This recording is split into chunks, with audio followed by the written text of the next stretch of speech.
to verify that proposed construction meets the minimum requirements of the Ontario Building Code and other applicable law. Once a permit is issued, we ensure that projects are constructed in accordance with the issued building permit documents. We cannot provide design advice or recommend design professionals as it is a conflict of interest, but we are happy to provide as much direction as possible, and we encourage people to ask as many questions as they want. Even if they don't need a building permit, staff are always happy to answer any and all types of questions. Building Services operates under the enterprise model. We monitor what is happening within our department and make changes as needed and or determined by our business needs. We are fully funded from business permit revenues, and we do not draw from the tax base. Building Services stakeholders include homeowners and the general public and council members, builders and contractors, designers, architects and engineers, city staff, and external agencies. We work closely with other departments to ensure that all pertinent city requirements and standards are clearly communicated to clients and designers as early as possible in the permit application process. When dealing with our stakeholders, our staff are very adept at sharing expertise regarding materials and methods of construction, the building code, and the building permit application process.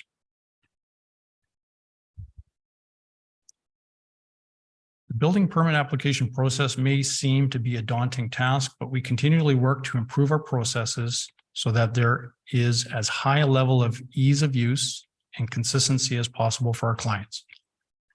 Although the basic permit process is essentially the same for every application, there are varying levels of complexity depending on the proposed construction. Upon receipt, every application begins with an initial review to verify the receipt and completeness of the drawings and all pertinent documents and application fees. Once accepted, the application is then distributed for technical review. And depending on the type of project, the submission may be circulated for review to Development Services, for planning and zoning review, fire department, finance, engineering and water operations, source water protection, and other applicable law review. Once compliance with the OBC is achieved and all fees have been paid, the permit will be issued. And inspections will be carried out throughout the construction process to verify compliance with the permit documents. Once all inspections have passed, and if there is nothing outstanding, the permit will be closed.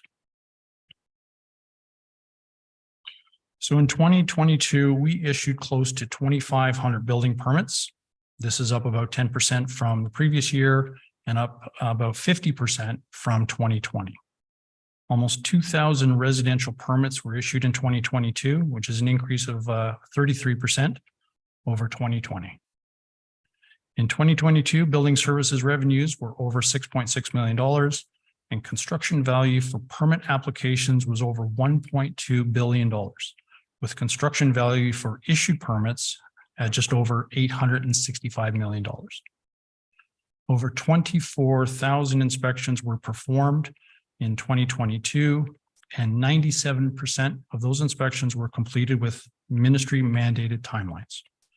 Staff are currently working through approximately 400 building complaints.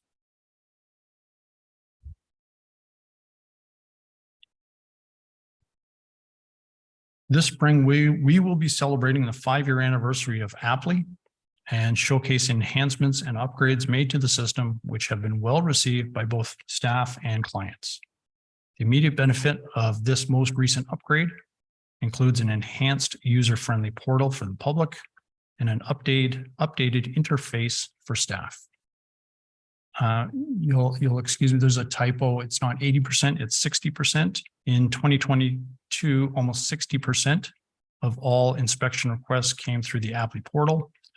With the recent enhancement, we expect that number to increase. And we plan on doing that with continuing education of the clients, especially the developers. And this will have less burden on Service Berry, because currently you either apply online or you contact Service Berry. So it'll be a benefit for them as well. Of note for these advancements is our new history of inspections report that an applicant can print off themselves. And within only a few hours of its implementation, we received positive feedback from one of the local builders. They informed us that this new feature has saved them hours of staff time, that they would have to accumulate this data from their own records. So that's a win for us. We also continue to develop and provide billing bulletins and internal policies and procedures on a regular basis. The City of Barrie is one of the leading users of Apply, and we have heard from clients that they like our e-permitting system over others. And so huge kudos and thanks should go to our IT department for keeping this up to date and providing us with the service they have.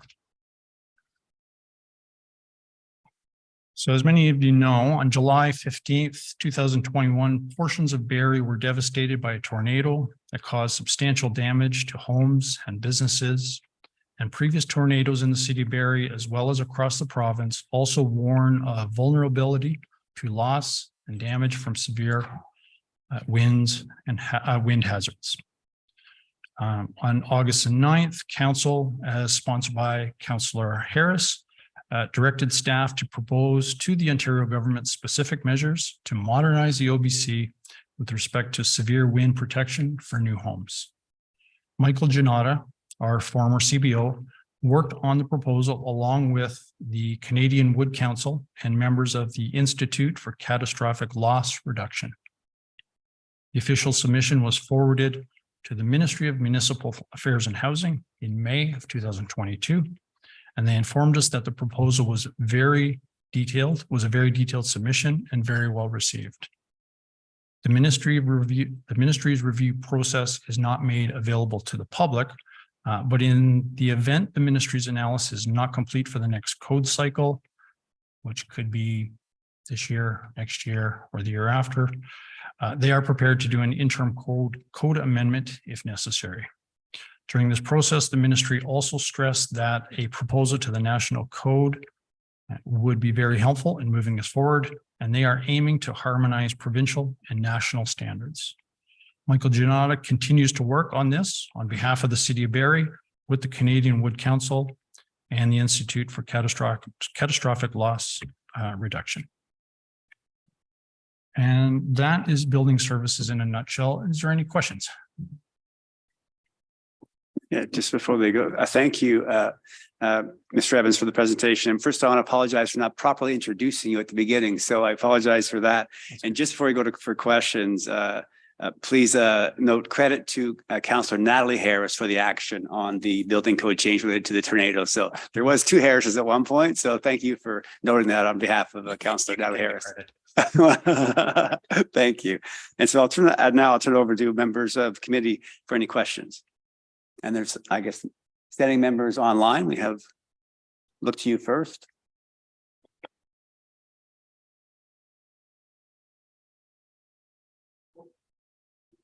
I see a Councillor Nixon. Hello there. Yeah, I have no questions. However, it was a very well done presentation, and thank you very much for your time. Thank you, Councillor Nixon. Anybody? Council members? Councillor Hamilton. Thank you for that presentation. It's helpful background. Just noting on slide 8, you have 97% of inspections are performed within mandated timelines, which is great. Just wondering if there's any mandated timelines or expected timelines for the building permits or residential permits that are issued.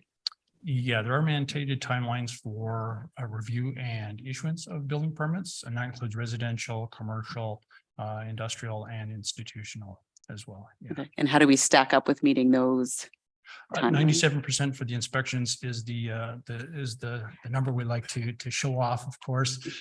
For issuance of permits, we are looking at, for residential, approximately 60 to 70%. So we're working to improve on that.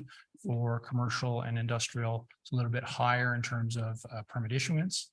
But I think we can get that number up as well. So that one is around 60 to 70% as well. Excellent. One at a time. 97 is good. We'll focus on that. Can I just, as a follow-up, if I may, what are sort of the key issues in terms of, if we're at 60% now or so, I think you said, what causes the backlogs? Yeah, unfortunately, the biggest problem that our industry is seeing is the quality of the submissions that are coming in. Got it. We're getting the submissions coming in, but there's a lot of follow-up. When an application comes in, it's deemed to be incomplete if all the information is not provided. Now, so unfortunately, a lot of times what council will hear is I submitted my permit on May. It's now August. Where's my permit? Mhm. But the quality of the submission is not adequate enough for us to do a thorough review. So that's part of the problem as well. And then the other is just workload. We're just trying to get through as many as possible and make sure that we balance our schedule accordingly. That's great. Thank you. I think it's good for us to create awareness too when people are submitting permits to make sure that what they're submitting is of the standard, right? So Yeah. thank you. That's helpful to know. Yeah, to follow up with that, when you do get requests for more information, have them contact us or they can come and visit us. We're open to the public. We're happy to help anyone at any time. Thank you. Appreciate that. Great. Thank you, Councillor Hamilton. Any other questions from members? Or sorry, members of the council.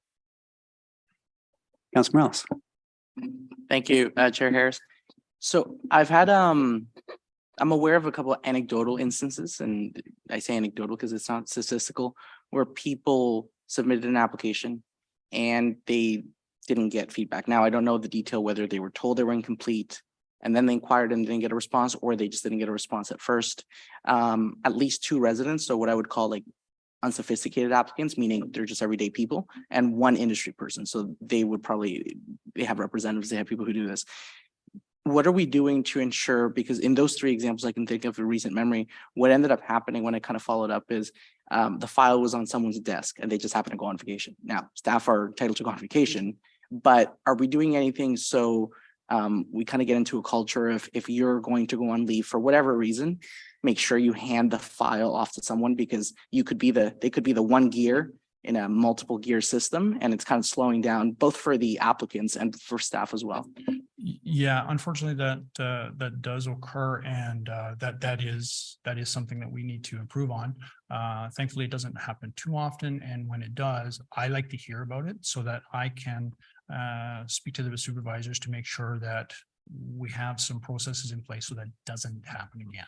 And if it's the project that I'm thinking about that you're referring to, yes, after that we had let's call it a serious meeting to make sure that doesn't happen. We do not want that to happen. Yeah.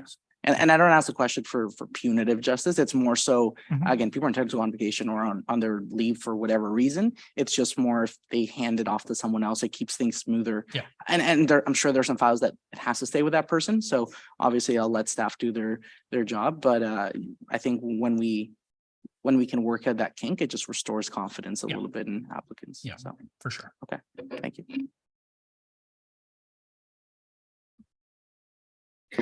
Councilor Corson.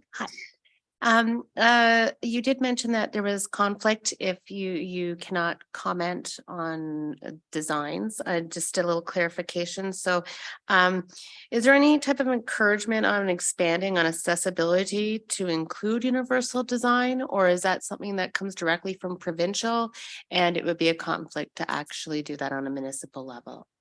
Yeah, we review applications against the minimum standards of the interior building code.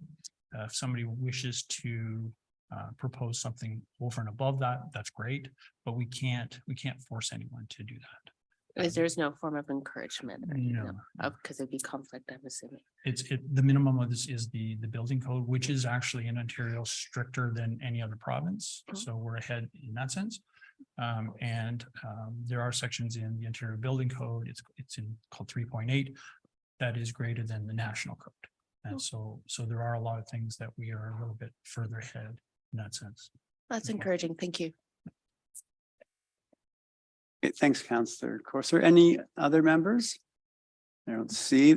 So thank you. I may have a couple. I was interested also in slide 8 and trying to understand the meaning of the numbers and the percentages. And that 2,465 building permits issued, and the up 50% from 2020, that's huge. So I wonder if you could just give us a little bit of detail on how that was managed. That's a significant increase. Was it through technology, efficiencies? How did we manage to manage that level of increase? Yeah, that's a very good question. That we were able to add some staff members. It basically doubled the number of permits. The technology was a great assistance as well. We're utilizing Apply and Acela to the extent that it's meant to be used. It's been a long learning curve for us in that sense, but it was just a matter of Michael Giannata, my predecessor, did a fantastic job setting up processes and making sure we all understood what the requirements were.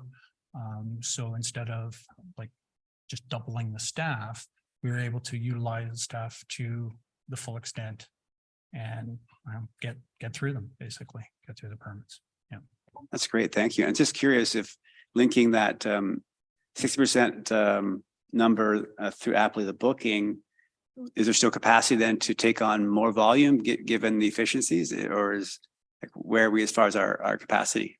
yeah, we look at the future thanks to the planning department. We know what's coming down the pipe.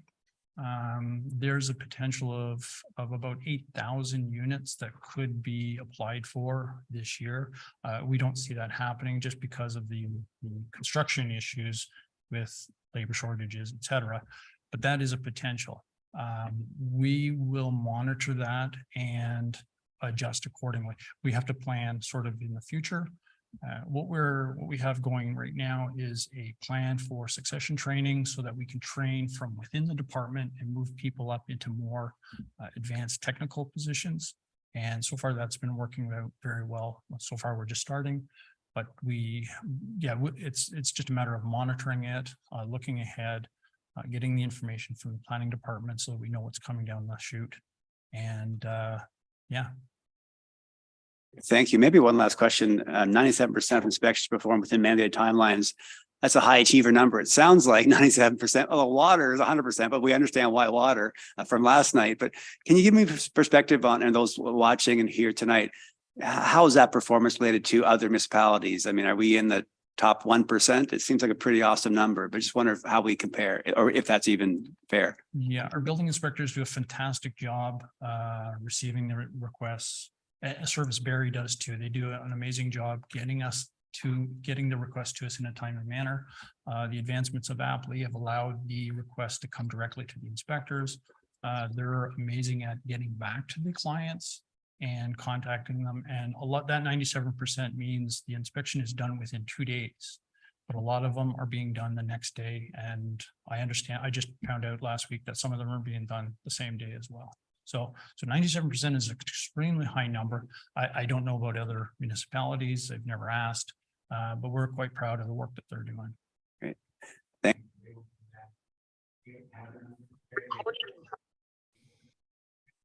Thank you very much, and appreciate your presentation. Thank you.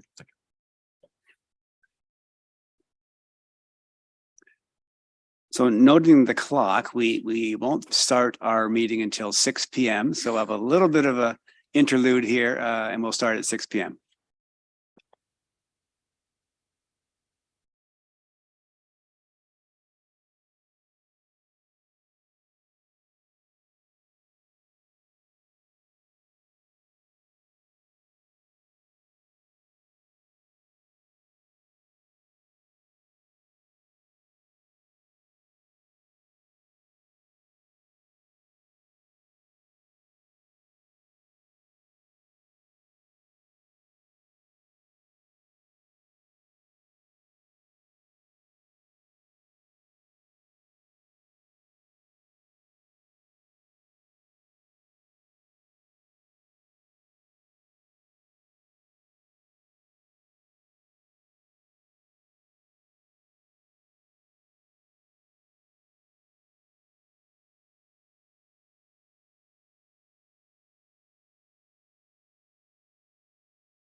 Hello?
Hello, sorry, not sure if anyone can hear me. I cannot hear anything.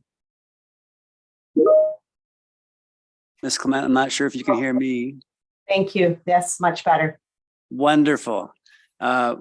So take a moment, get your slide where you need it to be, and we're ready to go. Okay, thank you. Thank you. Camera on. All right, so good evening. My name is Brandy Clement, and I am with the Jones Consulting Group. I am here on behalf of our client who owns the lands at 377 Big Bay Point Road to discuss applications that we have submitted to the city. We also have some members of our consulting team with us this evening in case there's any questions following the presentation from either the public or council. So the site itself is located along Big Bay Point Road.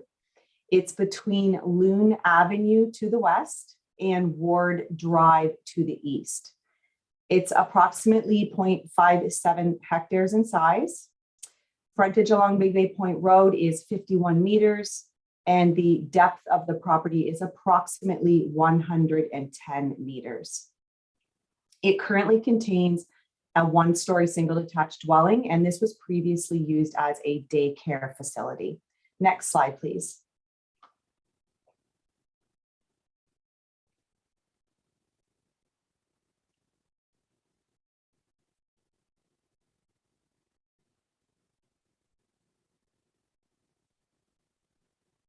Next slide, please. Thank you. The lands are surrounded by a variety of uses. This includes a secondary school as well as an elementary school to the west. There's also a commercial plaza to the west. There's a fire station to the west. Directly adjacent to the lands on the north side, there is a medium density residential development. And then directly adjacent to the west, south, and east sides, there are single detached dwellings. Next slide, please. The proposed development is for 29 condominium townhouses. This is within 4 blocks on a plan of subdivision. So the illustration on the top of this slide is the plan of subdivision that we have submitted, and the illustration on the bottom of the slide is the concept plan. There are 17 townhouse units that are proposed. These are proposed for blocks 1, 2, and 3 on the subdivision. Block 4, which is the block at the back of the plan or the south of the plan, will house 3 semi-detached duplex structures. So each structure itself will have 4 units in it for a total of 12 units. So again, a total of 29 condominium townhouse units.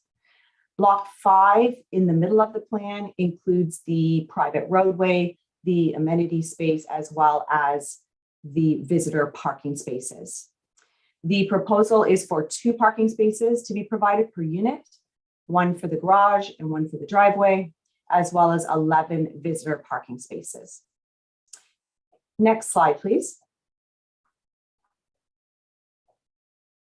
So these renderings show the townhouses in their preliminary design. There will be a mix of materials such as stone and stucco on the facades. There are small balconies that are proposed along the front of the units facing internally into the private roadway. The units will all have garages. The dwellings are no more than 2 stories in height. And the end units that are facing Big Bay Point Road have an upgraded facade that will be provided, and this will be facing the street. Next slide, please. So the applications that have been submitted to the city include a zoning bylaw amendment application. This is proposed to rezone the lands to the RM2 special provision zone. The second application is a plan of subdivision application. The intent of the plan of subdivision applications to create the blocks on the plan of subdivision that were illustrated previously so that a condominium can be created at a later date. So we're simply establishing the housing tenure later on the lands. And site plan control application will be required at a later date in the future. Next slide, please. Generally, in my opinion, the proposed development conforms with the A Place to Grow growth plan. It's consistent with the provincial policy statement. I have outlined some policies on this slide that I won't go into great detail with. I have discussed these certainly in detail and in more depth in the planning justification report that was submitted with the applications. Next slide, please. So the current and in effect City of Barrie official plan, which is on the left side of the slide, designates these lands as residential. This does permit all forms of housing and tenure.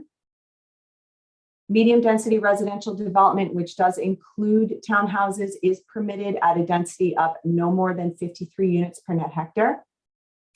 In the adopted city's official plan, which is the illustration on the right side of the slide, the lands are designated neighborhood area. This permits all forms of residential uses. Lands are further identified as being within the built up area, which encourages a substantial portion of new development in the form of medium density housing. And density targets are encouraged at a minimum of 50 units per hectare. An official plan amendment is not required for the proposed development. Next slide, please. The lands are currently zoned RM2 Special Provision 362 in the city zoning bylaw. The Special Provision 362 relates to the lands themselves, and it identifies that they should be used for no other purpose than for a childcare center, and that a single detached unit is to be provided on the property or is permitted on the property with front yard parking.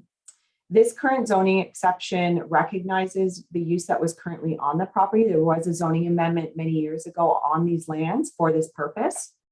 The underlying zoning remained though at the RM2 zoning, and this RM2 zoning does permit block, cluster, street, or stacked townhouses in the zoning bylaw. Next slide, please. The zoning bylaw amendment that has been submitted to the city will zone the lands RM2 special provision. This will permit the proposed land uses with varied development standards. So we're proposing to keep the same underlying zoning as is there today, the RM2 zone. The special provisions will relate to a decreased front yard setback from Big Bay Point Road of 3 meters rather than 7 meters. This is measured after a 2 meter road widening that is being requested along Big Bay Point Road. We're also requesting approval for parking the cars tandem for each unit on the site, so one behind the other. We're requesting a density of 51 units per net hectare, where the current official plan allows up to 53 units per hectare. The adopted official plan encourages a minimum of 50 units per hectare, but the zoning bylaw permits only 40 units per net hectare. Next slide, please. So just to touch briefly on engineering matters. Regarding drainage, on-site storm sewer system with an oil grid separator is proposed along with an infiltration gallery. This accommodates the 100-year event, and on-site storage will limit flows from leaving the site. This connection is proposed to existing infrastructure, which is in an existing easement out to Loon Avenue. Regarding grading, further to public input during our community ward meeting that was held, a tiered retaining wall is proposed in the southeast corner of the site, with both walls each being less than 1.8 meters in height. There's also a small retaining wall in the southwest corner of the site, which is less than 2 meters in height. Regarding water, it will connect to existing systems within Big Bay Point Road. There are 2 hydrants that are proposed internally in the site. And regarding sanitary sewer service, this will connect to the existing sewer stub, which conveys flows from the subject lands downstream to Loon Avenue. Next slide, please. Regarding landscaping, the majority of the trees along the south boundary of the site are proposed to be preserved. Just to help with your bearings on this, the north is actually to the left of the slide, and so south is to the right of the slide. The up is the east, and then down is west. So it's skewed a little bit differently than normally you would see. Currently, we're proposing that the majority of the trees along the west and the east side of the lands will be removed. We have been reviewing trees as of late along the western side of the site to see if there is some that can be retained. This does require some further review. The tiered retaining walls in the southeast corner of the site will have landscaping between the walls as well as on top of the walls where available, which will soften the effect. And there is an enhanced planting plan that is proposed along Big Bay Point Road for aesthetic purposes. Next slide, please. Regarding traffic, there is a right in, right out access that is proposed from Big Bay Point Road. The traffic impact study that was prepared concluded that the operations along Big Bay Point Road meet typical design limits. Site distance at the access exceeds the minimum safety and operational requirements. And there was also a fire truck and garbage truck movement analysis completed for the site and concluded that they can maneuver through the site with no issues. And the last slide, please. So in conclusion, the proposed applications conform with the policies of the A Place to Grow Growth Plan. They are consistent with the provincial policy statement and conform to the City of Barrie official plan. The applications facilitate residential units on a site that's within the settlement of the city. They're within the built up area and they're in an area that's identified by the city for development.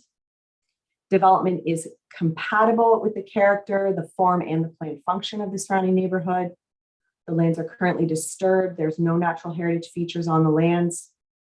The development will make use of available public transit, which is nearby, as well as existing infrastructure in the area, while generating a variety of housing availability for existing and future residents.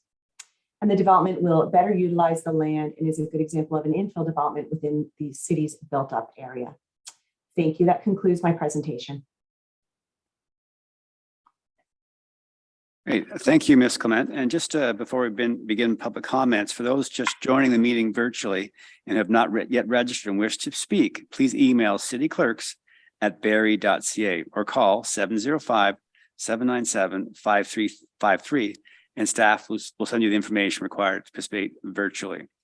And for those in person, are there any comments from members of the public present in the council chamber? Yeah. So if there are, please approach the podium and begin by stating your first and last name and your address for the record.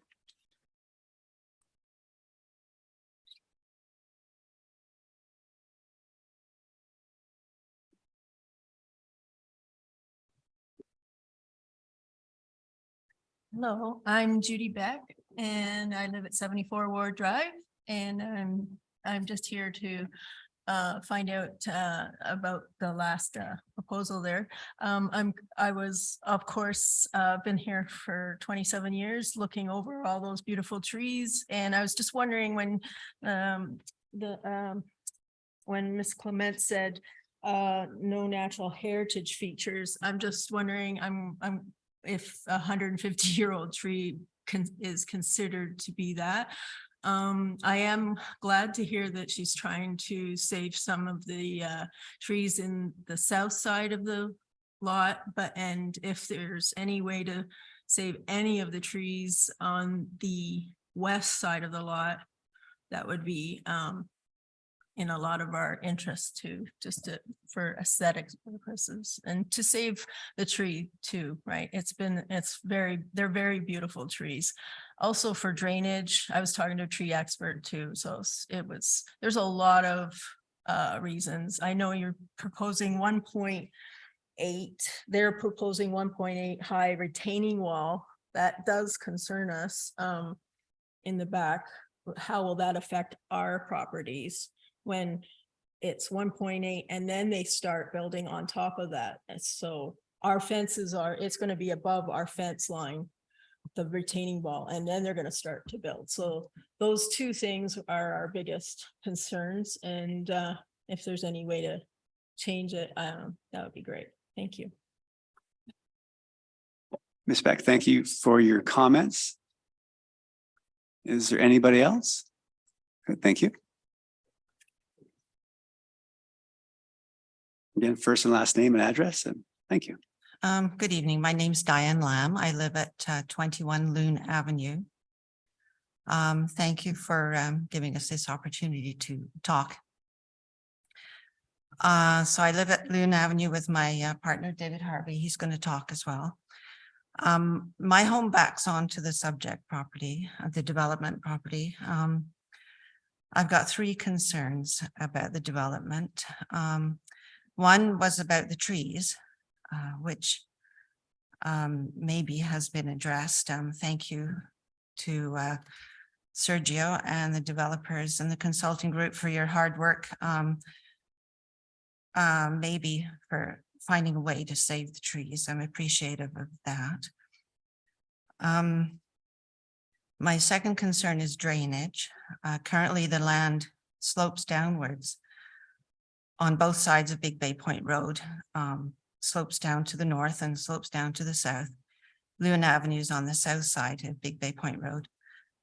Presently, all rainwater drains naturally downwards to the north and south of Big Bay Point Road. And I had photo number 1, that's across the street from my house, and you can see a very slight but definite slope. There's a pond at the bottom of this slight slope where Loon curves around to the west. I'm assuming it's a catchment pond. So if I could have photo number 2.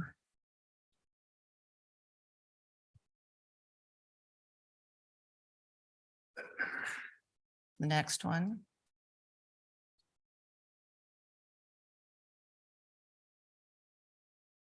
So that's the bottom of Loon, and the pond is on the left-hand side. It's got a fence around it.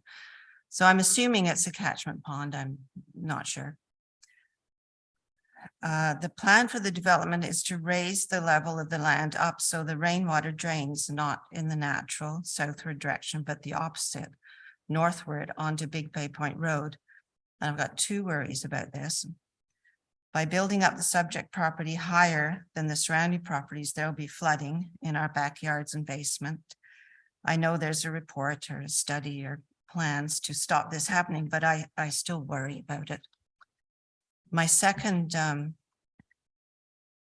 worry about the building up of the land, I believe there's height restrictions in place on new buildings measured from ground level. By raising up the subject land, it makes the houses even higher still, making that height restriction rule useless in this case. Could the plans be changed to not build up the land, let the flow of rainwater keep its natural course, and have a catchment pond at the south end of the property instead of the stacked apartment style buildings? Brandy called them semi-detached duplexes. And I had photo number 3 for that, but it was just a picture of the plans on the right-hand side. I was hoping maybe they could put a catchment pond there instead of those buildings, so you could keep the natural slope of the land. My third concern, there's no floor plans yet for any of the townhouses, and I wondered how all the living areas were going to fit into these houses. So I'm worried that even though it's planned that they're going to be 2 stories, which is great, they'll end up being 3-story in order to fit all the living areas into the houses. Logan, the planner, city planner, said that that wouldn't happen, but I just wanted this concern on record. To conclude, I'm a senior living on a fixed income. I scrimped and saved all my life to be able to own my own home. I've been there 12 years. I'm scared to lose my privacy. Keeping the trees will help tremendously, but the townhouses will still be very close to me. I'm scared of flooding in my backyard and basement, and I'm scared to lose the value of my home, which I may be in need of should a retirement or nursing home be in my future. Thank you for listening. I'm done. Ms. Lamb, thank you for your comments. Mr. Harvey? Yes, my name is David Harvey, 21 Loon Avenue. I am Diane's partner.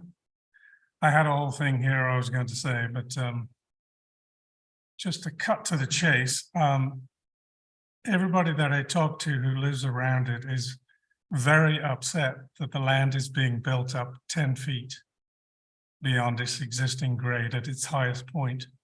That puts it 4 feet higher than our back fence. It puts it at the height of the existing building, and then you go on townhouses beyond that. Is it necessary to raise the land up so you can fit more townhouses? It's about profit. And I find that unnecessary, and it's degrading the value of our properties. If you look at the property, hopefully you've seen the big trees or you already know about them. If this thing was designed as it could be, or I think it could be, at least the trees along the west side, which are obviously of more interest to Diane and I along Loon Avenue. Everybody I talk to about this property, they don't know where it is, but when I mention the big trees, they know exactly where it is. These trees, as it is now, as it is planned, are all going to be cut down. There could be minor variances on the setback to save a few of them. But most of the west side is having a retaining wall put in 3 feet from the existing fence. So and this thing is about 6 feet high, let's say. There's a little channel between the fence and this retaining wall that is being used to get this thing up. You cannot possibly save any trees in that area. So let's just say the trees are going to be cut down. And I'm saying, can council please say, let's at least retain the trees. Give us a plan that keeps the trees. And drainage has pretty much been covered, except basically it's all being raised up. Let's say 50% of the rainwater is going to this Big Bay Point Road. The rest is being put directly on the property lines. They're putting swales in to take it to the catch basin, which happens to come right through our property underground. 50% of the water is going to go right underground underneath our property. That's the one drainage easement. Please make sure that this is not overloaded in a torrential rain. Anyway, that's all I had to say. If you could give consideration to saving the trees. Can I just get the picture up? I sent one with the trees on our property. I think it was photo number 4.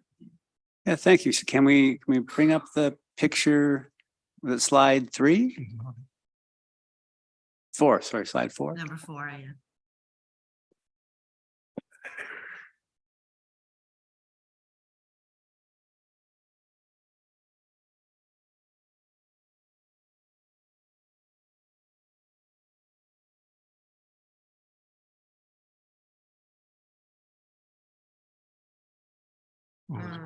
What was it? I don't know. It was photo number 4.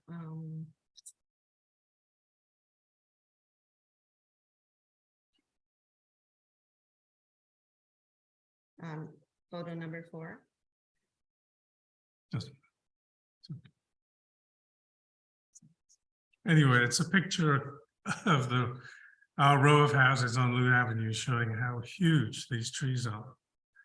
And mention was made by somebody of they're Norway spruce, they're not that important.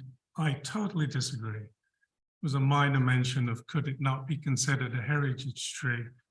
If I was asked, is that a heritage tree? There they go. There, yeah. I would say absolutely. People remember them. They know exactly what they look like. It would be a shame to lose them. Thank Okay. you. Thank you. Thank you both. Thank you. Anybody else in the gallery? Seeing none. Do we have any registered online, Ms. Cook? Yeah, okay. Yeah. Okay, so if you're registered on to speak for the public meeting, if you're online, if you can raise your hand function or press 9 on your phone to raise your hand and 6 to unmute yourself. So we have, who's first, sorry? Ms. Kolbich, we're ready for you.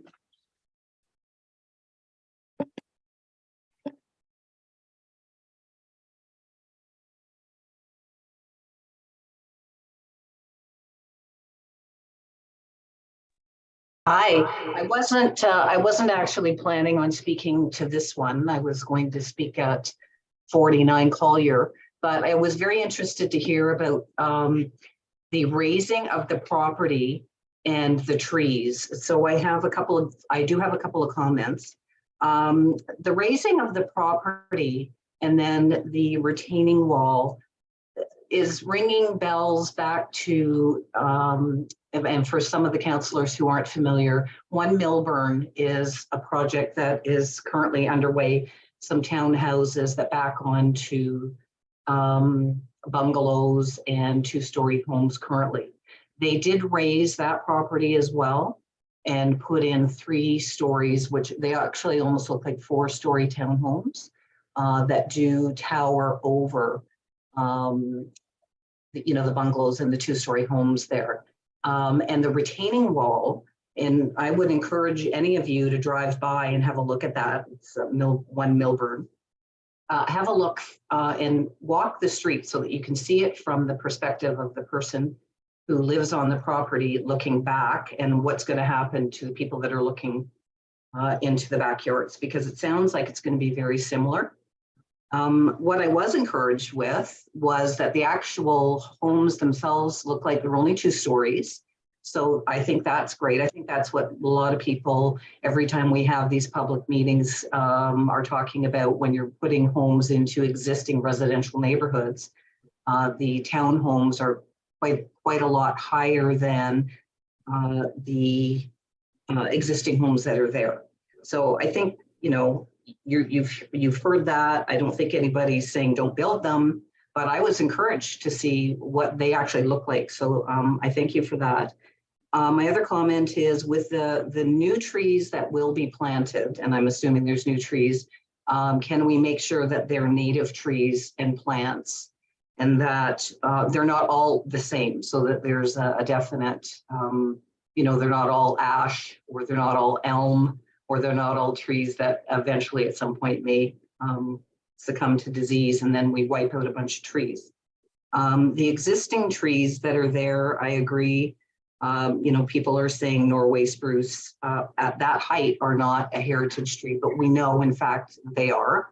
And one of the things I would wonder is, could the developer look at and work with an arborist that perhaps, if you couldn't retain the tree, you could relocate the tree onto another spot on the property. And that has been done. Certainly in the 30 years I've been here in Barrie, we've never done it, but it has been done.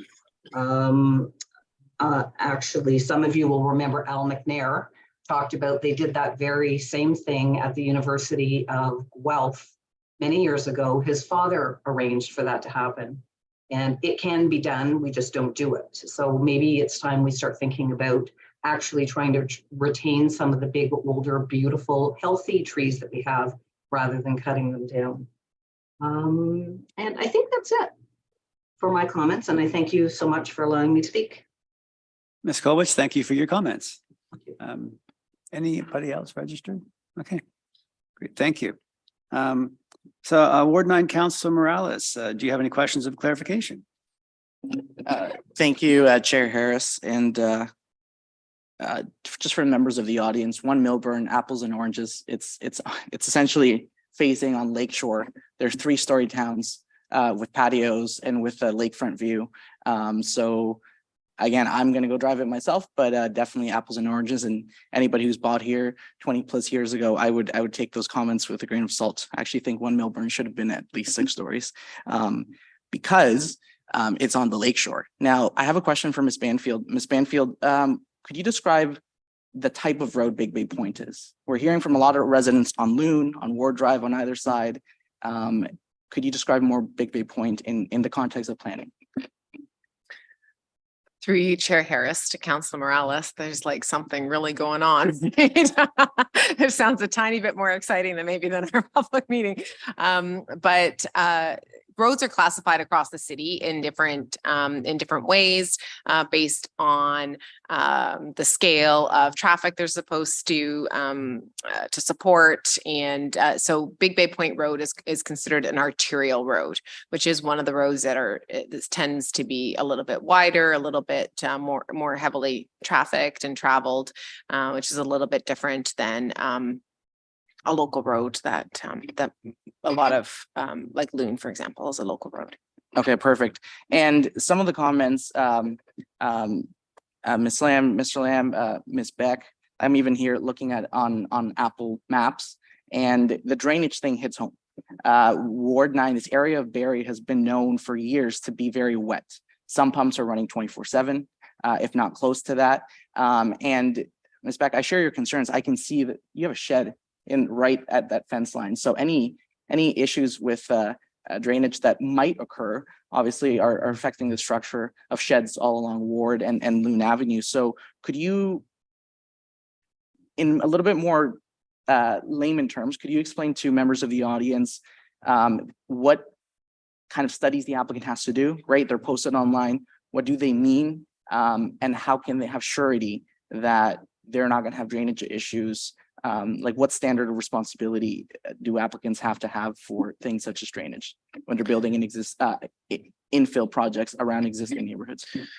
Through you, Chair Harris, to Councilor Morales. So I'm going to answer your question twofold. So the basic requirement is that pre and post development flows have to be the same. So that means that if whatever the flow is now on the existing property, it cannot change with development. So there's different ways to capture flow, slow down the flow, but that's ultimately the basic requirement. But that can be done through different ways. And just a reminder, the public meeting is the time to hear the residents and the community concerns. So in this case, we have heard about drainage. So the applicant is hearing those concerns along with city staff, and we'll go back and take a look at this drainage issue.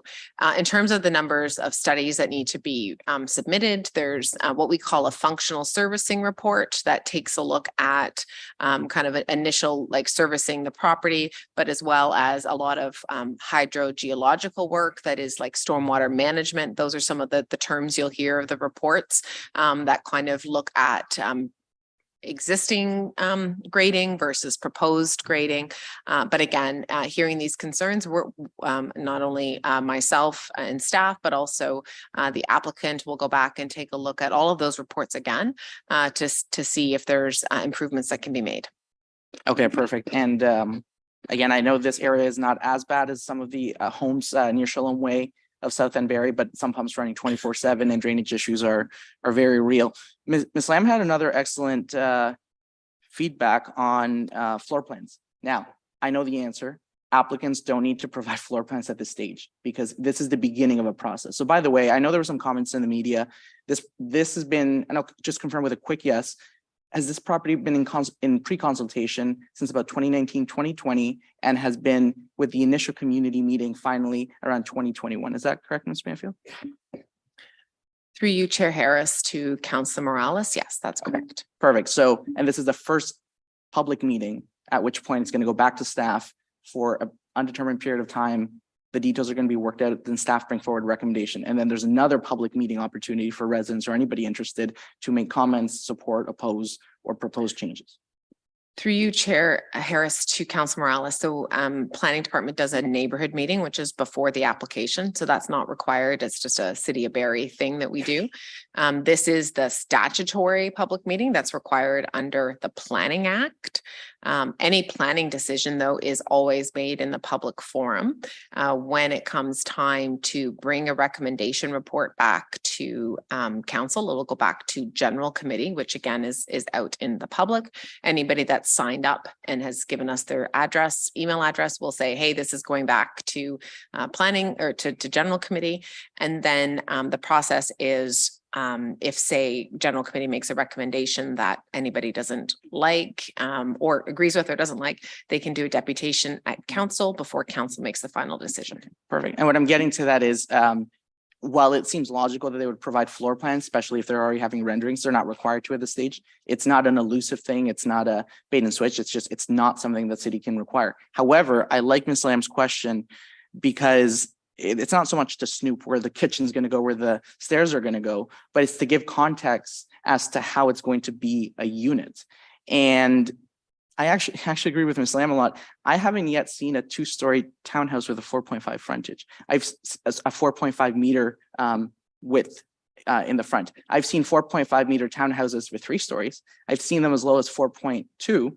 Usually your old townhouses you would see on Gadwell Drake, they're about 6'5" a type. So I understand where the curiosity comes from.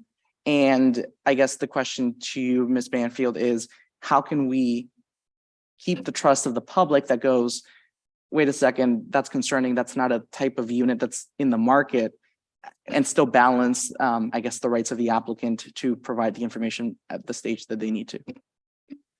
Through you, Chair Harris, to Council Morales. While there are certainly requirements for us to all consider a planning application, many applicants will go above and beyond that. So even if, so again, we're hearing tonight that the site plan or the floor plan is a concern, and while they may not be finalized because, you know, obviously planning is a process and you go through the process and the zoning is just the first process, we can certainly ask the applicant to see if they've got preliminary floor plans to share. They may or may not, or they may at a little bit later stage, but well, we can certainly ask that. Okay, perfect. This application actually reminds me a lot of the one on Arda by, again, I looked it up on Google Maps. It's a T, the one on Blake Street in Ward 1 from 2012.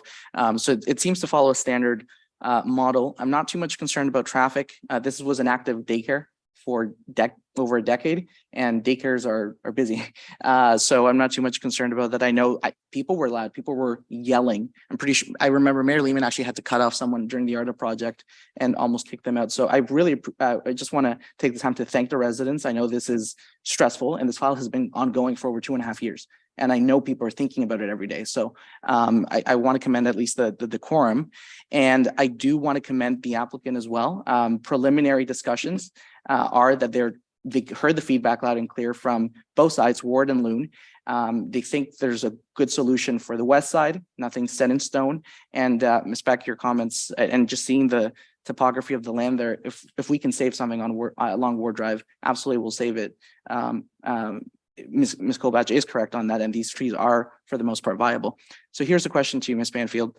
There are a lot of type of urban design guidelines that I think just on the spot here could save us in feet and inches towards saving the trees. St. Catharines, I was in St. Catharines last year, and I'm kind of a planning nerd and decided to measure the driveways of infill projects. They are not 6.3 with curbs. They're around 5.8.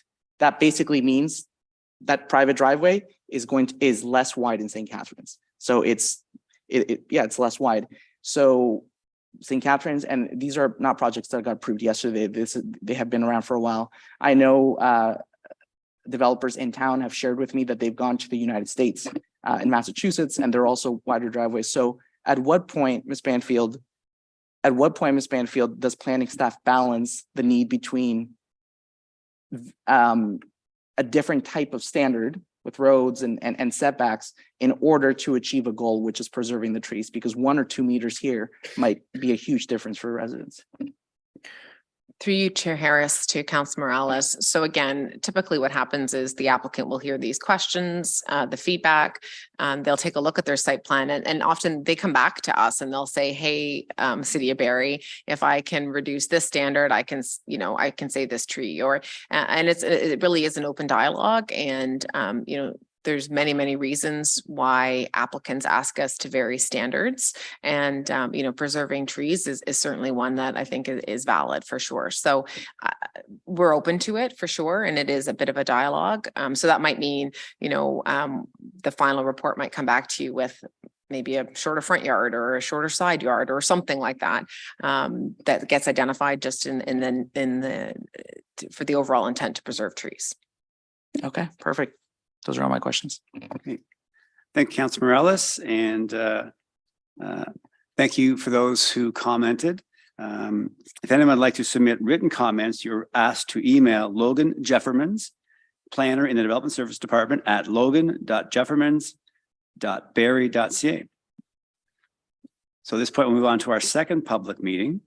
And again, a reminder, if members of the public participating virtually have not yet registered and wish to speak, please email cityclerks@barrie.ca or call 705-797-5353, and staff will send you the information required to participate. I will now call upon representatives from Michael Vaney from Weston Consulting to provide a presentation concerning the application for a zoning bylaw amendment for the lands known as 49 Collier Street. Welcome, Mr. Vaney.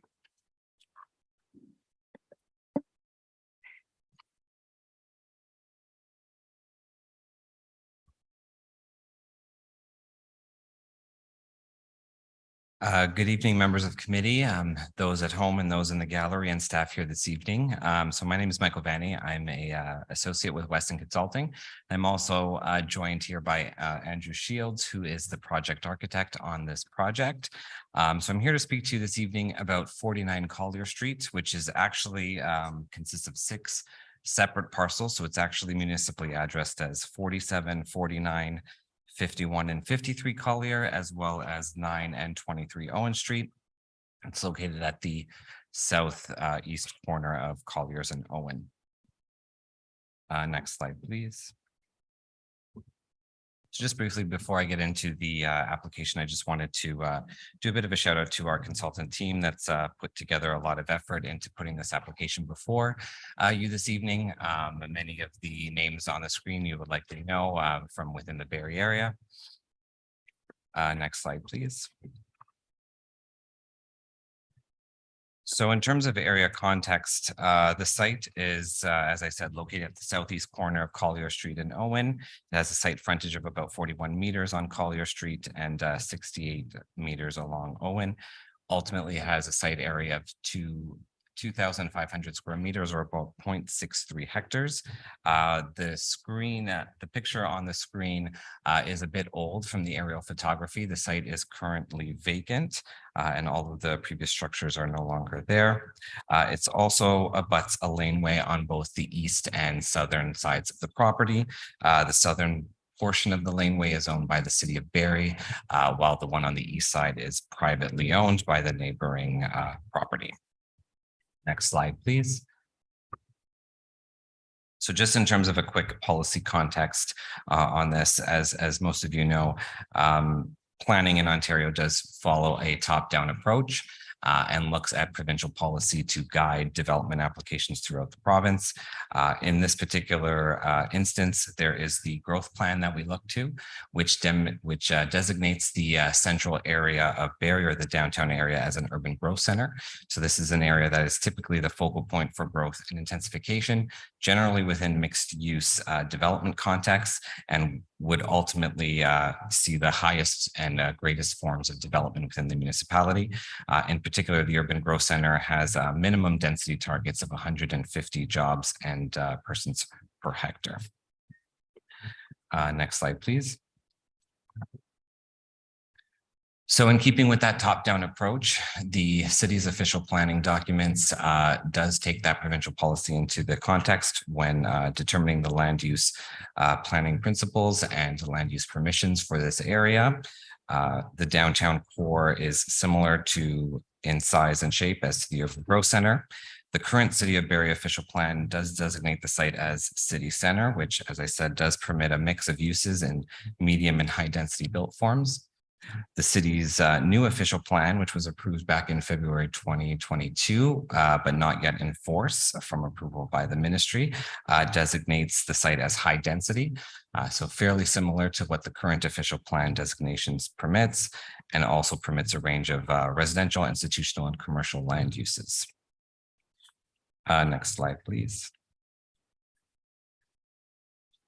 From a zoning perspective, the City of Barrie zoning bylaw 2009-141 zones the site as Central Area Commercial 2 or C1-2, which permits a mixture of commercial, institutional, and residential uses. The baseline zoning permits maximum building heights of 45 meters and maximum gross floor areas of 600% the lot area, so essentially a 6.0 FSI. I do want to mention, though, on the basis of this site was part of previous applications for a retirement home a number of years ago, which went through a rigorous site plan approvals process. There was also a previous variance application, minor variance application, that was approved in June of 2020 for the 6-story retirement home. And through that process, there were permissions for increased height, increased building height, podium height, increased density, as well as reductions in commercial area and parking. So the application that I'm going to present to you before you, although this is a new application and would be a full new zoning bylaw amendment, we did draw some feedback from the previous approvals that give context to the site. Next slide, please. So what we're all really here to talk about tonight is the development proposal itself. So we are proposing a mixed-use high-rise building on the site, a total of 32 stories or about 98 meters. We're proposing approximately 253 units on the site, which will include a mix of 1-bedroom den, 2-bedroom, and 3-bedroom units. The developer has gone to great lengths to create a very strong range of different unit sizes to increase the mix of units that are ultimately going to be available to the area. So in terms of the mixture, in the low end, it would be 28 and 25% respectively for 1-bed and 1-bedroom den units, and a higher degree of larger units than is typically proposed through developments of this nature at 32% 2-bedroom and 15% 3-bedroom units, just to give a greater range and mix of unit sizes. Ultimately, the gross floor area of the building is 23,000 square meters, which equates to a floor space index of 9.47 or 947% of the lot area. Parking is proposed to be located within 1 underground parking level and 4 above ground levels due to the high water table, which I'm sure most of you are aware of in Barrie. So as part of that, there is a minor decrease in the overall parking proposed at 234 spaces, as well as a combined retail application of 1,272 square meters, or about 13,600 square feet, which is proposed along both the Colliers and Owen Street frontages. So on the screen right now is a view of the building from conceptual rendering from the Colliers and Owen Street intersection looking southeast. You can see the prominence at the corner of the building entrances. Right at the corner would be primarily retail entryway, as well as the primary entrance to the building for the residential units. And then I'm going to please go to the next slide. So on the screen right now is a site plan, which gives you a plan view as to how the site would function. You can see at the left side of the screen is the existing laneway that's owned by the City of Barrie. As part of this laneway, there is a proposal for a 1.5 meter widening of the laneway. So there would be a conveyance of land from the developer in order to increase the size and width of that. That would be the primary access point into the site for vehicular vehicles. Vehicles will then travel in through the laneway to the rear portion, where there will be locations, access ramps to both the above and underground parking areas, and loading and maintenance areas at the rear. The arrows on the screen by the sidewalks do notate pedestrian access points into either retail establishments or the main entry to the building, which is located right opposite the two lay-by parking spaces that's shown on Collier Street.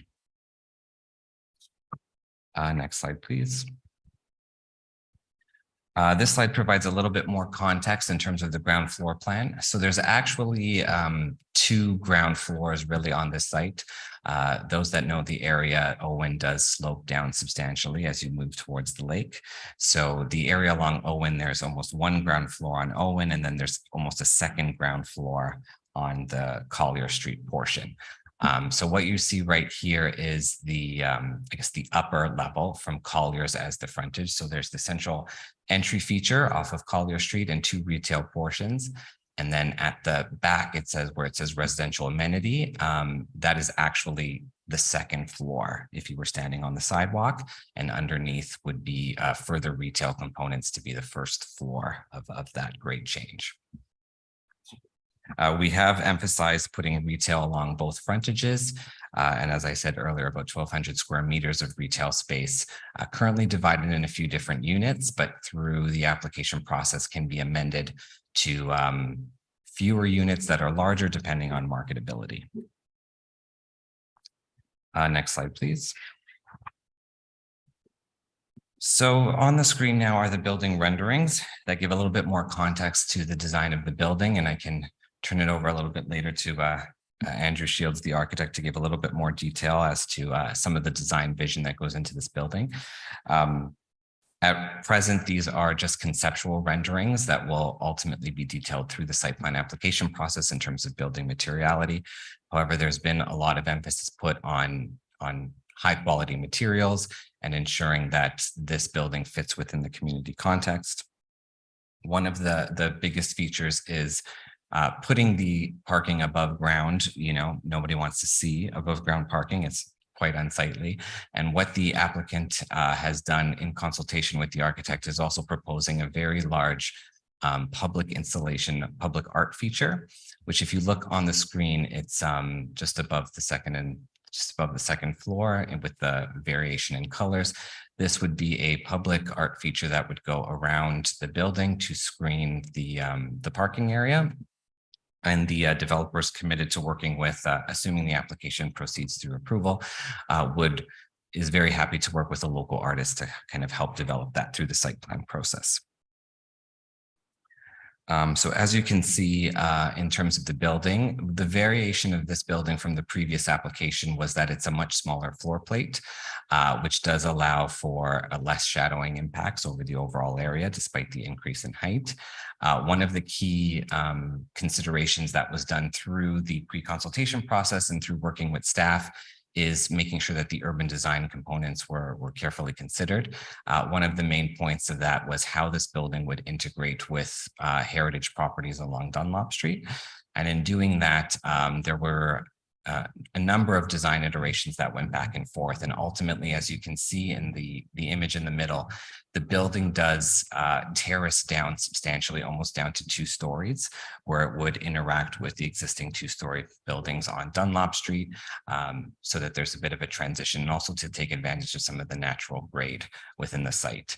On the third image, the one on the right, you can see that that terracing also increases at the upper levels of the building. Next slide, please. So at the 5th floor, so above the 4-story podium component, right above the parking level, we are also proposing a outdoor amenity area. This is just some conceptual images at the top of the screen of some other applications in and around the GTA and around North America, just to give a little bit of guidance to what this area could look like. Ultimately, the programming and full design of this would be detailed through the site plan application process in the future, but this is just to give a conceptual idea as to how that would look. This space also opens into an internal amenity space as well. So there's an amenity space at the ground floor, and then there's this additional amenity space above for residents. Okay, next slide, please. So in terms of the development applications at present, there's been a submission for a zoning bylaw amendment application. The project does conform with the official plan, given its location within the urban growth center and in the downtown core. The development application before you does propose to maintain the existing C1-2 commercial area zone while adding site-specific exemptions for a number of elements that will help implement the building as proposed, as I just discussed. So one of that is to permit a maximum building height of 98 meters, which would allow for the 32-story building height. The second is to permit a maximum gross floor area of 947% of the lot area, which seems substantial from the 600% that's currently permitted in the zoning, but from the variance that's been previously approved, it's only a 0.62 FSI, or just a 62% increase from what was previously there. So it's a much smaller increase given the existing permissions. As well, there is to permit a maximum podium height of 14 meters within 5 meters of the front lot line. And that's again to accommodate more of the parking in the upper levels and reduces project costs. Permit a maximum parking ratio of 0.92 parking spaces per dwelling unit, whereas the zoning bylaw requires 1 space per unit. We have received comments from transportation staff that they do support the parking ratio that's been proposed at 234 spaces. Permit 1 loading space. Under the bylaw, there would be a requirement for 5. However, through building management, should this application proceed through approval, there would be organized delivery dates to ensure that only 1 loading space would be required. And that's typical of buildings of this size in various areas of the GTA. And lastly, to remove the required landscape strip along the rear and side lot lines. So as I said, there's existing laneways against the rear and the east side lot line. The landscape strip of 3 meters is being removed to allow for more emphasis along the streetscape, and so that those areas could be focused more for functioning of the building. Next slide, please. So in terms of next steps, we'll be reviewing all the technical comments and feedback received from this evening's public meeting. We're going to be considering amendments to the development proposal based on the feedback received.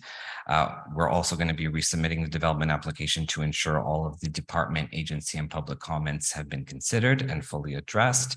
And then staff will ultimately prepare a final recommendation report for the application to be considered by the Affordability Committee and City Council once all comments have been addressed. Next slide, please. And that concludes my presentation, and I'm here to answer any questions along with my colleague, Andrew Shields, the architect. Thank you. Great. Thank you, Mr. Manning.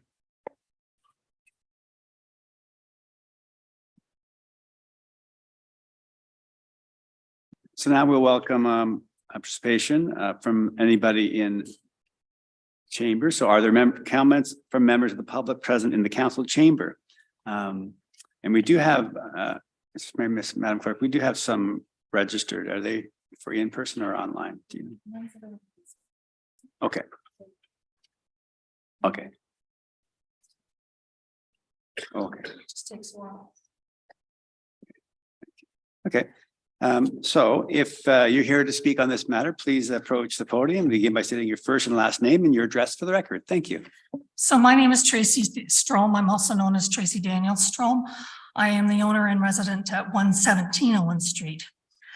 I find this proposal not well planned for our city, but certainly well planned to receive the most financial benefit to the investors. Like many of our projects, I'm very worried that this will be flipped and flipped and flipped again and back to council again, as most of our downtown things have been, in order to, their purpose is to sell the proposal. 32 stories is very out of character for our downtown. I have a really big concern about, are our fire services equipped? And what's the ongoing training for what we call high ropes, high training for our ongoing firefighting staff? And I have no fire background, but I've looked it up. It's very expensive, folks. City of Toronto pays huge dollars, and so is Markham right now. There's a request for less than the required number of parking spaces. Now, I find this very confounding because there also is a request to add sort of family suites within this, 3-bedroom suites, 2-bedroom suites, where you're looking at, and in the September 14th meeting, they mentioned, oh, it would be a wonderful building for people with children. Now, we live in a food desert downtown. There is no grocery store. There's a very small pharmacy available, but not really one that serves families. So if you're moving families into here, they require cars. Most families have 2 cars because Barrie is not that accessible by transit. And you can't get to daycare. There's no walkable daycare around here. Schools are all going to have to be bused. They're not building schools downtown, folks. I worked for the board for a while. It's not happening. And pick up and drop off for our children is not going to be easy living in that building, let alone seniors. I also don't see any provisions built in that I've seen and mentioned. It was promised on September 14th, it's going to be a state-of-the-art green building. They talked about having planters. I don't see any provisions for electrical vehicle outlets, which, by the way, council, we should start to put in our building code that every new building in the city gets built with electrical, just plug-ins or the provision for wiring for that. So you stated it'd be a family-friendly building. I have a pretty strong background in child development, and I see nothing in this building that's conducive to children. There isn't even green space for kids to play on. And it's very hard to truck a young child down to Heritage Park, which is very crowded, in order to play. The entrance at the back of the building, I, as a older female, would feel unsafe going in and out there. But it's very interesting living downtown these days. There's no street view there.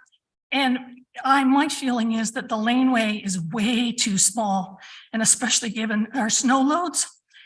And I would really like to hear about from our fire and ambulance people about access to those buildings for an ambulance to get in and out, especially with only one loading space. If, whoever and whatever is unloading. And the businesses are going to have to be, I don't know where they're unloading or bringing things in and out. It's probably going to be Collier Street, and won't that be fun with traffic? Excuse me just a second. I also don't see any provision as to, it's Barrie, where are we going to put our snowplow piles? And where's the drainage going for those piles down there?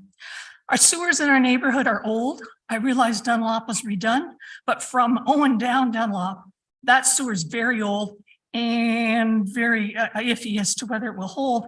And is the developer going to pay for that $1 million upgrade?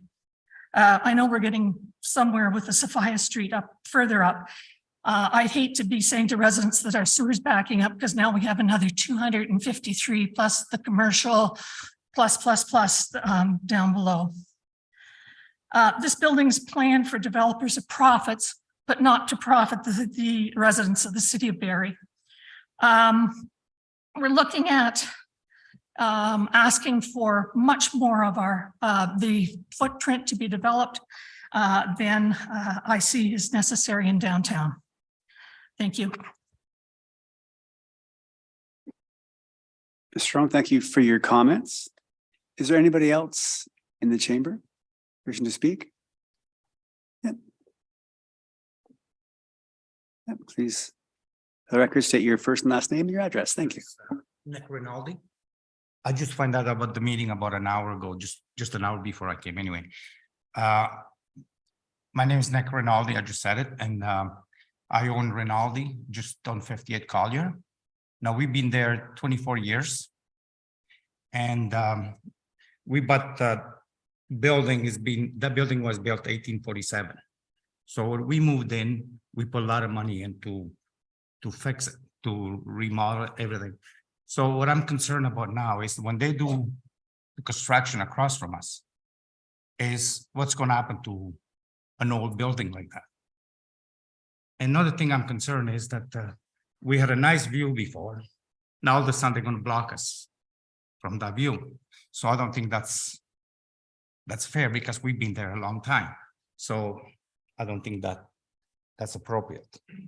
You know, that's my, thank you. Mr. Rinaldi, thank you for your comments. Do we have any online? Sorry. Okay, thank you. Okay.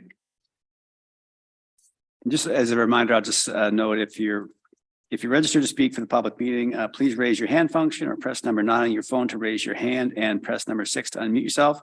And I believe at this time we have Mr. Rob Tallis online. Mr. Tallis?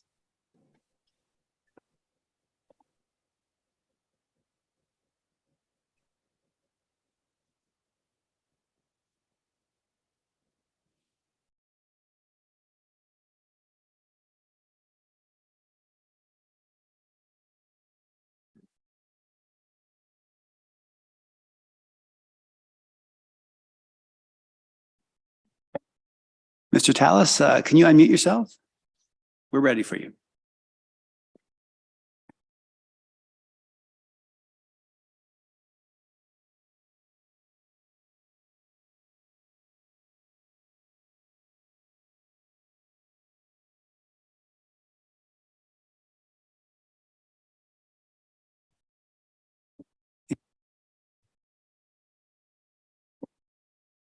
So Mr. Tallis, we're going to come back to you. We're going to hold you for a second here and hopefully get that worked out. We're going to go to our next speaker. And I believe we have Ms. Kovich. Ms. Kovich, are you ready?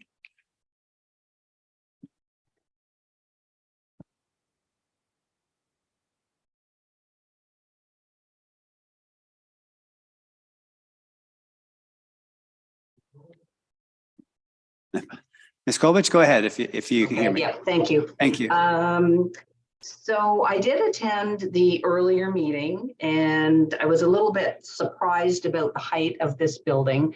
However, since then, you know, I do understand obviously that we need to, you know, go higher density and that's going to be approved, whether we like it or not. I like the idea of the stepping back of the way the building has been designed so that from the Dunlop Street side, it does the stepping, which is what I know that the planning department has been looking at doing anywhere that there's sort of heritage and historic neighborhoods. So that's great. I'm really, what I was unsure about was, is this the building that initially is going to have rental units as well as purpose-built condos for people to purchase? And has that decision been made? Because one of the things, you know, we definitely need to do is make sure that there's affordable units and also accessible units. And by accessible units, I mean for people that perhaps are in wheelchairs. So units that maybe have lower counter space, wider doors. I'm not sure what those units will look like in the end, but we certainly need to start thinking outside the box, that not everything is identical. I'm happy to see that it's 1, 2, and 3 bedroom units, because that's what we need downtown for sure. In terms of retail space, I'm wondering if this could potentially be a building where a grocery store could go. So I know on your existing plans that you're showing, you've got retail space in a couple of different places, and maybe it's not large retail space, but is this somewhere that we could look at putting in a grocery store? Again, because we don't have one and everybody knows that it's an issue in the downtown core. So, you know, certainly maybe this is a building that we could do that. The other thing that's happening, I know in Toronto and other places, is a lot of these bigger buildings that are coming online and or in the process of being approved are looking at actually building into their commercial or retail spaces, daycares and schools.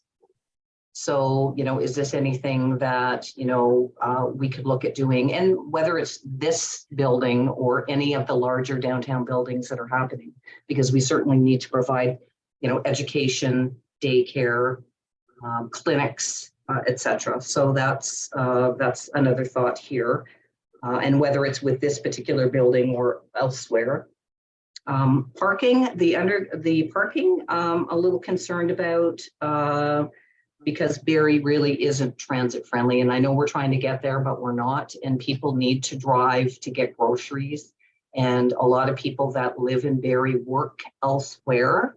So a lot of families, especially, are two-car families. So that would be my concern, is where, you know, where do people park if we don't have enough? On the historic side, I know there's a historic impact assessment that was done, and that's great. We had a look at that and talked briefly about this in our heritage meeting yesterday. I too had the same concerns, and I will raise them here. Although there is only one building in the immediate area or adjacent, being the Sanders Block building on Dunlop Street, you know, I would be concerned about on a going forward basis as construction moves ahead, what kind of damage those buildings might be seeing in terms of vibrations. And I think there might be a vibration study that will be done. But is there some way that we can reach out to all of the neighboring historic buildings, whether they are listed or designated or not, makes no difference. But as Mr. Rinaldi said, you know, his building was 1847. And there is going to be a lot of construction work done. You are going to be digging down to do underground parking and above ground parking, and whether you have to, and I know through design and planning now, you don't necessarily have to do pile driving, but if you have to do pile driving, there is going to be an issue for those historic buildings that front Dunlop Street all the way down to, you know, the Queen's Hotel, down to Mulcaster, and the buildings on the opposite side, because there are vibrations. And how do we mitigate that? So those, I think, are mainly my comments. I'm excited to see something happen downtown. So, you know, one other comment that did come up in our heritage meeting was we wondered about the pictures that are showing now show, I think, what might be red brick on the portion of the building that is stepping back from Dunlop up to the different tiers. Would they consider putting in sort of decorative brick similar to what is on Dunlop Street? So, you know, around the windows, things that are called eyebrows, or different colored brick, or brick that is not just flat plain brick, that is not really, you know, fitting into the neighborhood there. And those are my comments. Thank you so much. Ms. Kovach, thank you for your comments. Do we have Mr. Tallis? Yes, apologies. No questions or comments. Okay, thank you. So thank you for all those who have commented. If anyone has any further written comments, you can submit them to Jordan. Oh, pardon me. I apologize, Councillor Nixon. Do you have any questions of clarification? Word to Councillor Nixon. Thank you, Chair Harris. And thank you to the presenter, and also thank you to the citizens who made their deputations. They covered 2 or 3 of the questions that I was going to present. So I only have one quick one, which was just to confirm if the 253 units, 234 parking spots, whether that includes visitor parking and any parking that's been put aside for retail customers.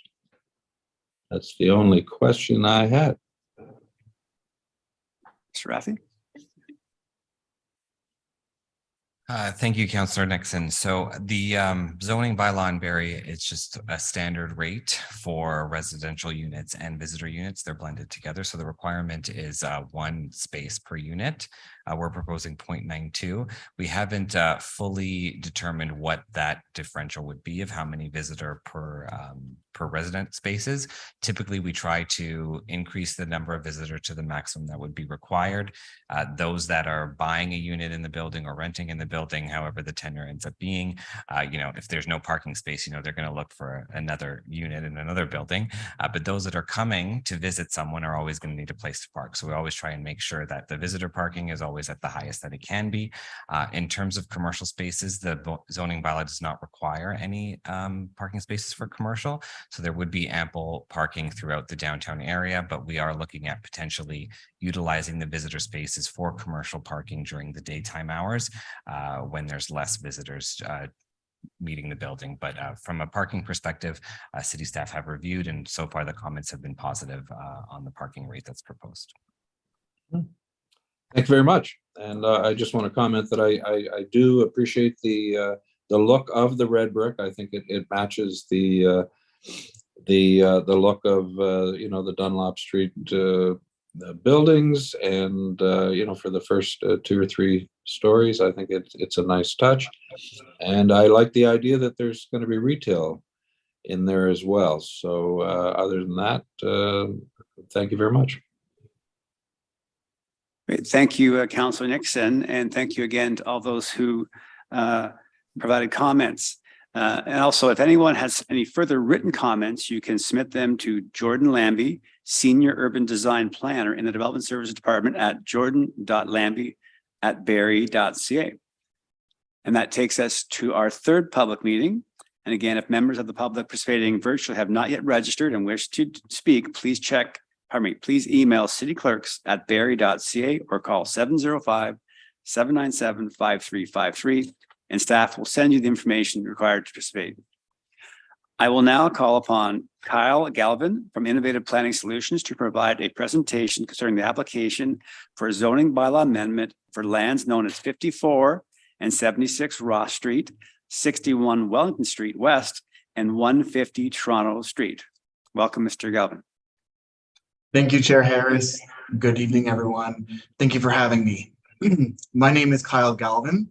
I'm a planner with Innovative Planning Solutions here on behalf of Victoria Village regarding an application for zoning bylaw amendment for the lands located at 54 and 76 Ross Street, 150 Toronto Street, and 61 Wellington Street, better known as Victoria Village.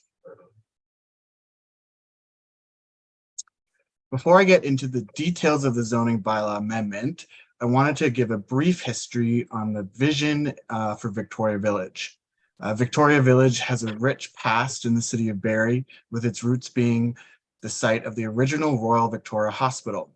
With help from the city, the concept of Victoria Village as a not-for-profit organization was created to include 128 long-term care beds, 57 life lease units, and 15,000 square feet of commercial space. The vision for Victoria Village is to transform our community by celebrating the ageless spirit of people, with its mission to be a vibrant community providing person-centered care with the goal of an individualized aging experience. Victoria Village is currently going through a master plan process. Through consultation with local neighbors, healthcare planners, the city of Barrie, and seniors, Victoria Village will identify the needs that exist for seniors in the community. These might include independent living, life lease, assisted living, affordable housing, retirement living, and long-term care. As the first phase of the master plan process, Victoria Village has been approved by the province of Ontario to build 128 additional long-term care beds on the current site. The demand for new long-term care beds in Barrie has never been greater. Victoria Village currently has more than 600 seniors on the waiting list, which translates to a waiting period of over 5 years. The rezoning application presents an important component of developing the entire master plan, even beyond the approved long-term care beds. The rezoning will enable Victoria Village to move through the additional grant applications easier. Having cohesive zoning on the site is a standard requirement for many of the application processes, and having zoning in place will enable Victoria Village to apply for additional grants to ultimately provide additional services to the community.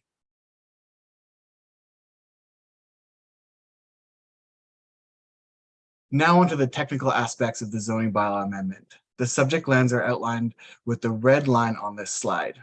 The site is comprised of 4 separate addresses, the details of which are provided on the left-hand side. Combined, they have a total approximate size of 0.56 hectares or 5,620 square meters. The lands possess 3 road frontages, including 71.8 meters of frontage onto Ross Street, a combined 123.4 meters of frontage onto Toronto Street, and 186.3 meters along Wellington Street, all of which are municipal roads. On site today is the existing Victoria Village building at 76 Ross Street. A parking lot is located on the Wellington Street property, and 150 Toronto Street and 54 Ross Street are vacant.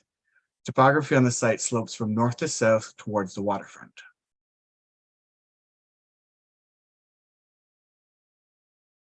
This slide shows the current land uses that surround the subject site. To the north are institutional uses, including the RVH Dialysis Center and Hillcrest Public School. There's also the Learning Jungle Maple Hill across Toronto Street at the corner of Toronto Street and Wellington Street.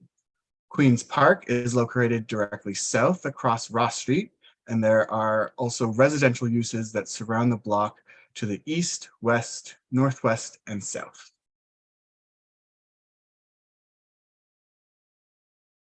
This slide illustrates the land use designation and zoning that currently applies to the subject lands. As shown on the left, the lands are designated as institutional in the city's official plan. The surrounding land use designations include open space to the south, educational institutional to the north and east, residential to the east and west, and city center to the southeast. The zoning is shown on the right, with the majority of the site zoned institutional with special provision 299. 54 Ross Street is currently zoned institutional with no special provisions, and 150 Toronto Street is currently zoned residential multiple dwelling second density.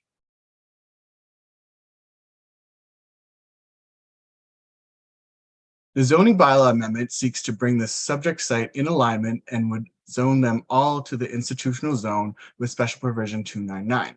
This would allow for the development of the vacant lots in the future and regulate the land to the zoning standards of the existing Victoria Village. The lands will remain as separate parcels at this time. However, zoning purposes will be considered one lot.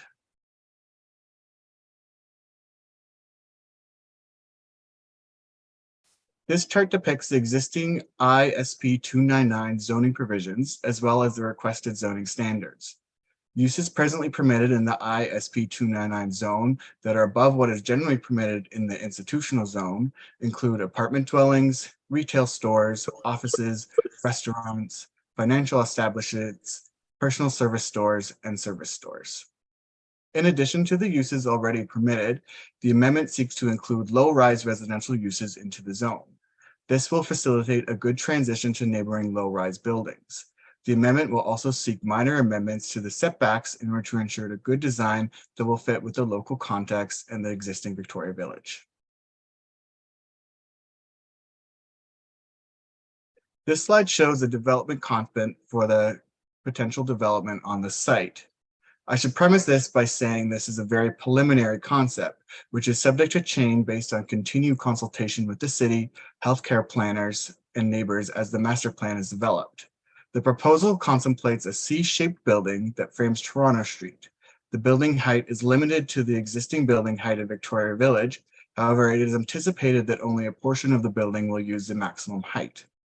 The tallest portion of the concept is located at the corner of Toronto Street and Wellington Street. The building then steps down as you move along Toronto Street towards Ross Street. Large green roof terraces are proposed, and the main access point to the proposed from Toronto Street with secondary access from Ross Street.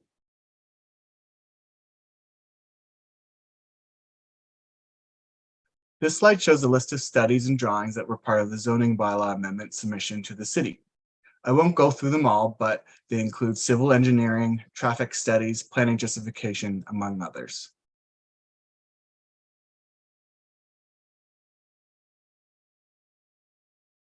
In conclusion, the proposed zoning bylaw amendment is being sought to rezone the lands from its current disjointed zoning into alignment with the existing zoning for Victoria Village. This will bring the site into conformity with the official plan and allow for appropriate future growth within Barrie's built-up area. It is not only an efficient use of land and existing infrastructure, but will permit the development of the approved 128 long-term care beds and represents an important step in the progression of the vision and mission of Victoria Village.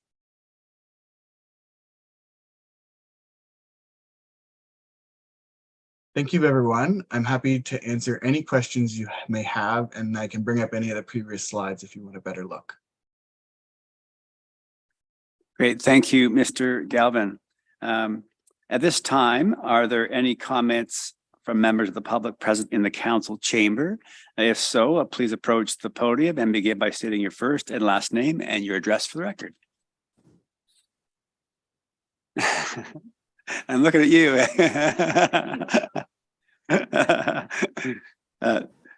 And thank you, Ms. Cook.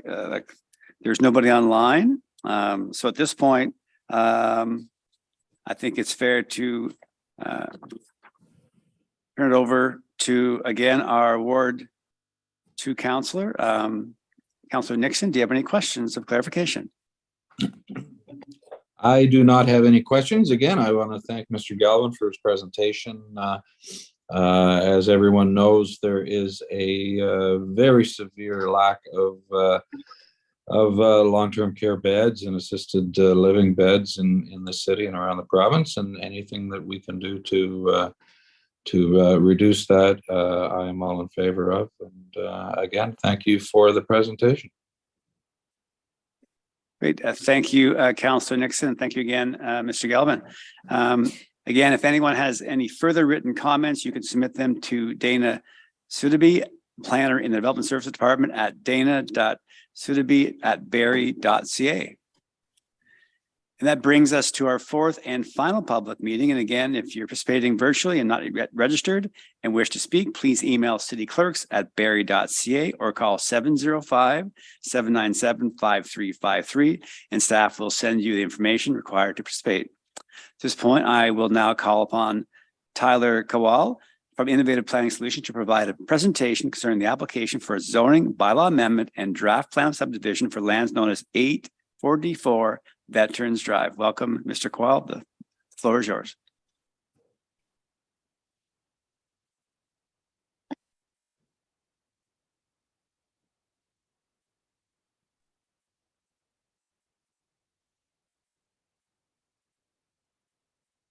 Good evening, everyone. If it's okay, I can just share my screen. Yep, please go ahead.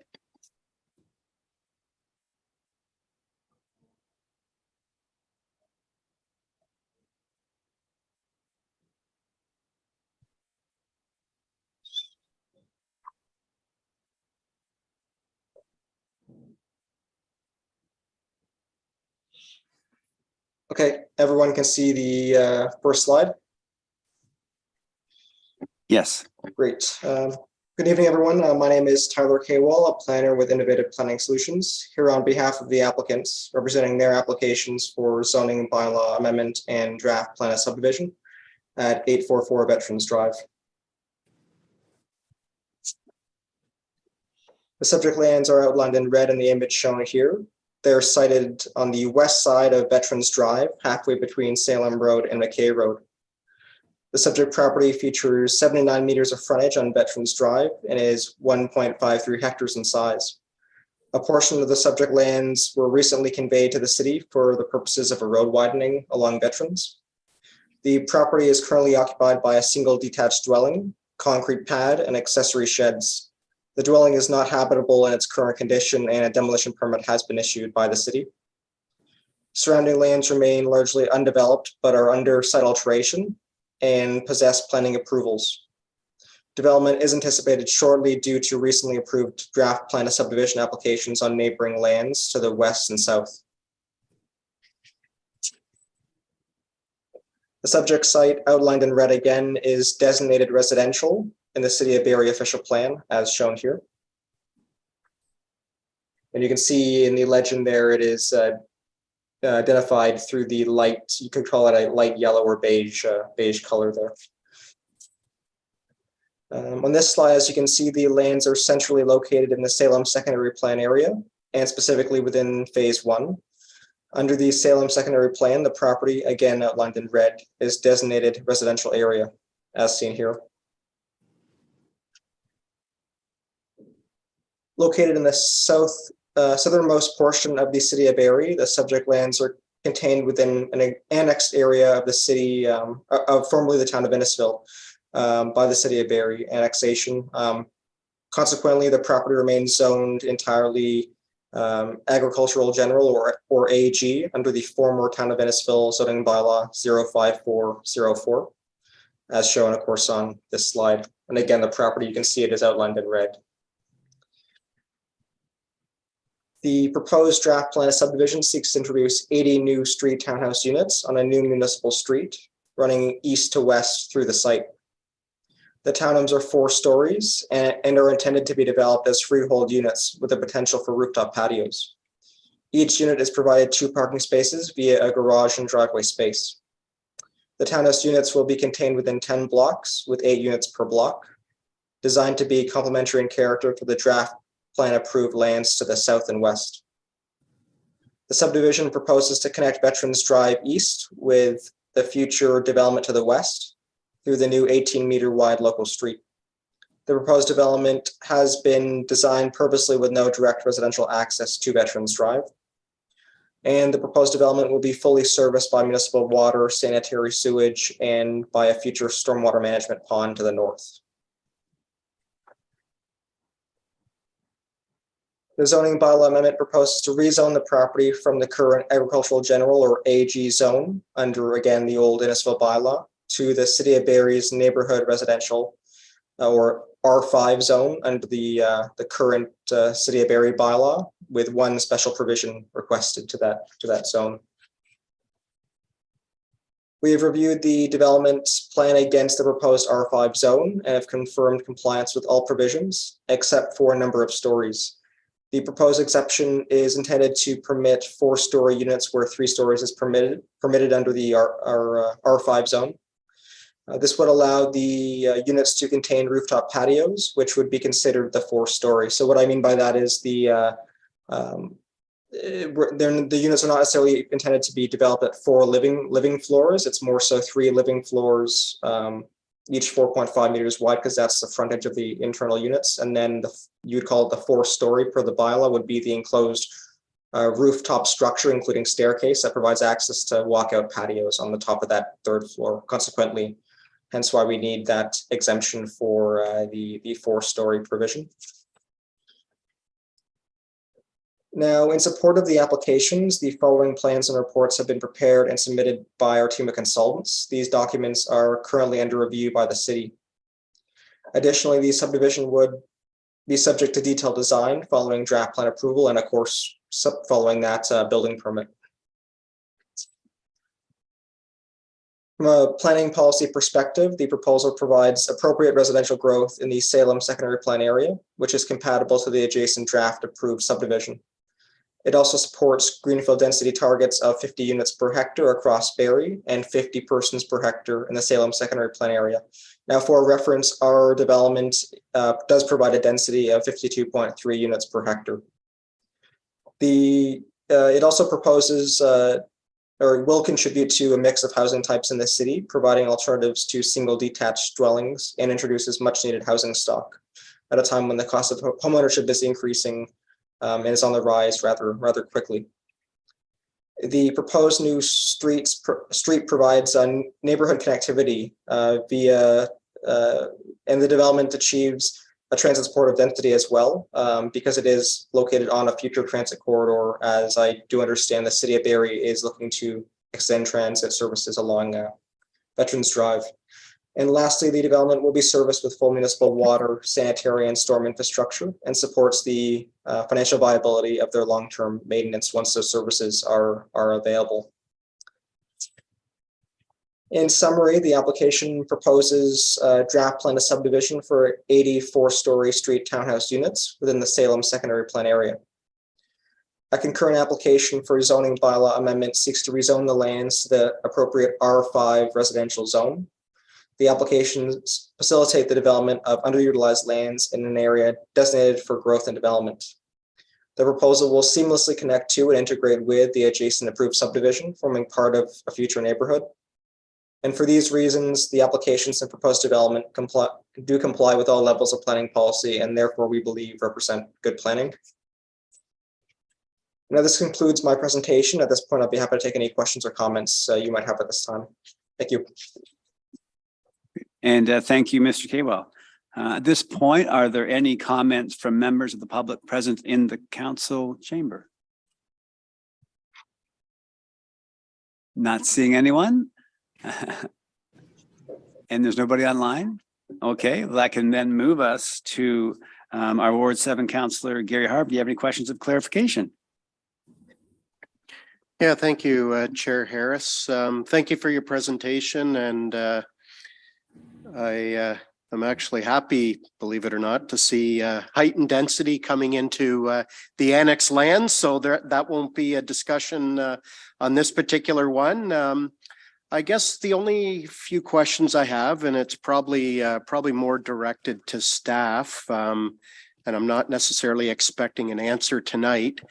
But obviously, these are a little bit narrower lots that we're seeing nowadays with these stretches of townhouses, with them being 4.5 meters, which obviously means that there's a lot more driveways in a shorter period of time. And with us being in a snow belt, I'm just wondering when it comes to like the boulevard in different places. And the reason I'm asking this is because obviously another area in my ward on Andine Lane has become an issue when it comes to snow removal, because there's actually nowhere for the snow to go, because there isn't that boulevard for it to go. And it's additional costs having to bring additional machinery in at times to remove that snow. So just wondering what the situation is that you anticipate moving forward on this one, so that way hopefully we don't recreate another Andine Lane. Through you, Chair Harris, to Councillor Harvey, this situation is a tiny bit different in that it is a bit more of a through street, but as you're seeing in your ward, things like on-street parking really do impact the ability to collect snow in, I'd say, quote unquote, the normal way. So we'll definitely take a look at this as it comes as one of the comments and report back as part of the recommendation report. Great, thank you. That's the only comment and concern that I had with this. Thank you. Thank you, Councillor Harvey. So that concludes comments. If anyone has any further written comments, you can submit them to Tyler Butler, Planner and Development Services Department at tyler.butler@barrie.ca. So I believe, Ms. Clerk, we have none of the other items, so we move to adjournment. The meeting, this concludes the Affordability Committee meeting. The meeting is adjourned. Thank you.